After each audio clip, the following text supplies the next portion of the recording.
जय माता जी की। जय माता जी। गालिया कि की गलिया फिर फिरती रही शीतल मैया, हे के करे घरवाना, हे के करे घरवाना, दियना जलय सारी रतिया, हे के करे घरवाना,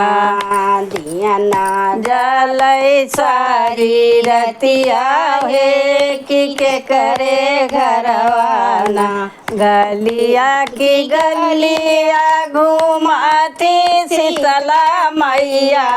हे के करे घरवाना, हे के करे घरवाना, दियना जलय सारी रतिया, हे के करे घरवाना, दियना तो जलय वही मालिया के घरवा,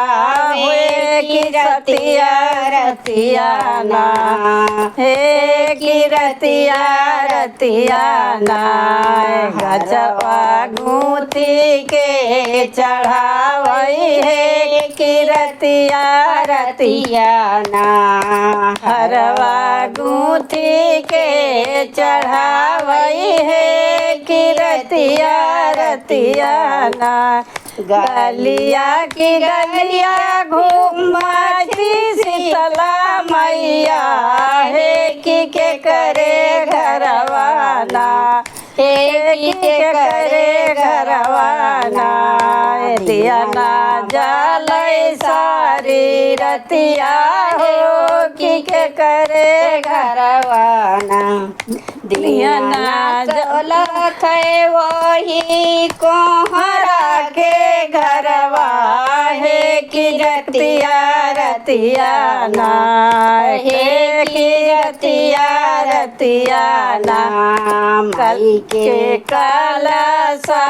समारई, हो की रतिया रतियाना, माई के कलसा समारई, हो की रतिया रतियाना।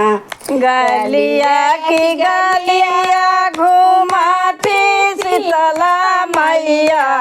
हो के करे घरवाना, हो के करे घरवाना, दियना जलय सारी रतिया, हो के करे घरवाना, दियना जलय सारी रतिया, हो के करे घरवाना, दियना तो जलय वही कहाँ के घरवा, हे की रतिया रतियाना, हो की रतिया रतियाना, माया के कलसा भरावई, हो की रतिया रतियाना, माई के कलसा भरावई, हो की रतिया रतियाना, गलिया की गलिया घुमाती शीतला मैया, हे के करे घरवाना, हे के करे घरवाना, दियना जलय सारी रतिया, हो के करे घरवाना,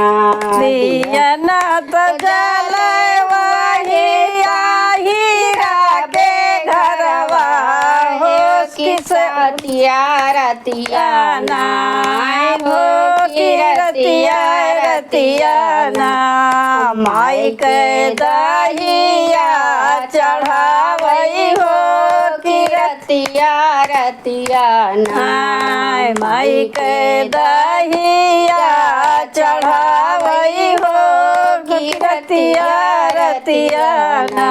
गलिया की गलिया घुमाती शीतला मैया, हो के करे घरवाना, हे की के करे घरवाना, दिया ना जल सारी रतिया हो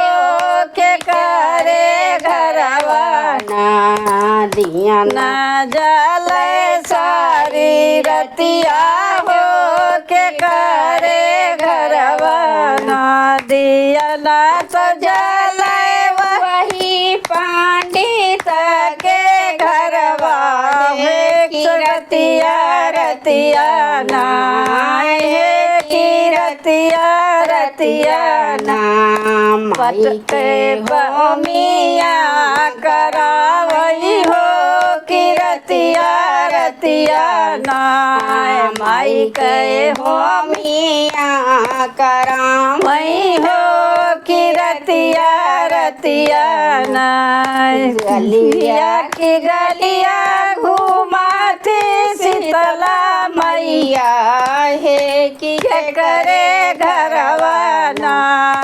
हे की करे घरवा ना दिया ना जल सारी रतिया है के करे वाना दिया ना जल सारी रतिया हो के करे घरवा ना दिया ना तो जल वही संग रे जावा दुकनिया हो की बतिया रतिया ना हो की रतिया रतिया ना माई के चुनारी चढ़ावई हो की रतिया रतिया ना माई के चुनारी चढ़ावई हो की रतिया रतिया ना गलिया की गलिया घुमाते शीतला मैया हे के करे घरवा ना हे के करे घरवा ना दिया ना जल सारी रतिया हो के करे घरवा ना दिया ना जल सारी रतिया हो के करे घरवा ना। जय माता दी।